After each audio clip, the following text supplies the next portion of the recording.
गायों की देखरेख के लिए उत्तर प्रदेश सरकार के आदेश अनुसार जिले एवं गांव देहातों में गौशालाओं का निर्माण कराया गया है। गौशालाओं की देखरेख का जिम्मेदार लोगों को सौंपा गया है। गौशाला संचालकों का कहना है कि गायों की बीमारी एवं चारे का सरकार की ओर से मिलने वाला फंड गौशाला को मिलता है। वह ऊंट के मुंह में जीरा के समान मिल पाता है। इन्हीं कारणों की वजह से गौशालाओं के अंदर गायों की ठीक से देखरेख नहीं हो पाती। सामाजिक व्यक्तियों के द्वारा गौशालाओं को जो अनुदान दिया जाता है, उस अनुदान की वजह से गौशाला में गायों की देखरेख हो पाती है। वो किस उद्देश्य से की गई है, इसका क्या कारण है? ये प्रेस वार्ता आज यहाँ जो इसका उद्देश्य है 30 तारीख से 30 दिसंबर से गौशाला परिसर में श्री भक्तमाल कथा का एक विशाल आयोजन हो रहा है। ये कथा का आयोजन गौ संवर्धन हेतु किया जाता है गौशाला समिति द्वारा। आगरा रोड पर श्री राधा रमण गौ सेवा समिति है, जहाँ घायल लावारिस जो गौवंश है उसकी सेवा के लिए समर्पित ये संस्था है।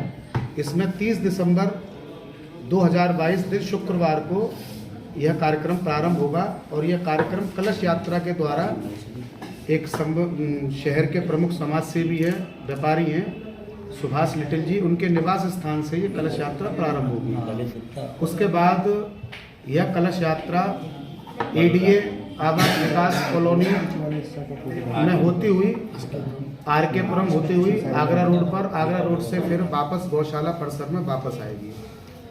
उसके उपरांत फिर बरसाना से जो कथा व्यास सुश्री मुरलिका जी हैं, उनके द्वारा सभी भक्तों को भक्तमाल कथा में जो प्रमुख चरित्र हैं भक्तों के, उन पर कथा सुनाई जाएगी।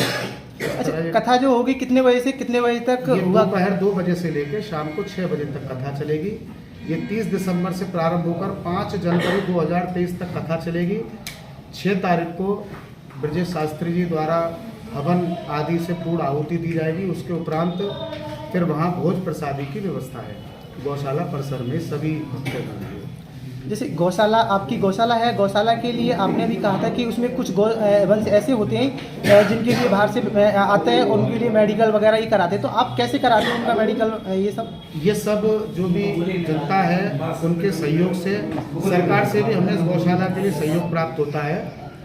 और बाकी का लेकिन क्योंकि वो एक ऊँट के मुँह में जेरी जैसी व्यवस्था है, क्योंकि महंगाई का दौर है और सरकार से हमें बहुत कम राशि इस गौशाला के लिए प्राप्त हो पाती है। बाकी की राशि का जो इंतजाम है वो शहर के जो प्रमुख समाज सेवी हैं उनके द्वारा यह गौशाला संचालित हो पा रही है। लगातार जिले में गौशालाएं खुलती जा रही हैं, लेकिन सरकार की तरफ से गौशालाओं को कोई भी मदद नहीं मिल पा रही है। क्या कहना चाहेंगे इस बारे में? इसके विषय में सब लिखित है तो यह है कि सरकार गौशालाएं तो खोल देती है, लेकिन वहाँ प्रबंधन की जो व्यवस्था है उनकी ठीक खराब प्रबंधन की वजह से वहाँ पर ये सब असुविधाएँ होती जा रही हैं। अब यह जो गौशाला, यहाँ जगह का हमारे पास बहुत बड़ा अभाव है। इस जगह की वजह से हम बहुत सीमित व्यवस्थाओं में गौ सेवा कर पा रहे हैं। हमारा बहुत बड़ा लक्ष्य है कि हम अधिक से अधिक गौवंश की सेवा करें, लेकिन हमारे पास जगह का अभाव है और सरकार से कई बार कहने के उपरांत भी हमें कोई भी जगह होती जा रही है। अब यह जो गौशाला, यहाँ जगह का हमारे पास बहुत बड़ा अभाव है। इस जगह की वजह से हम बहुत सीमित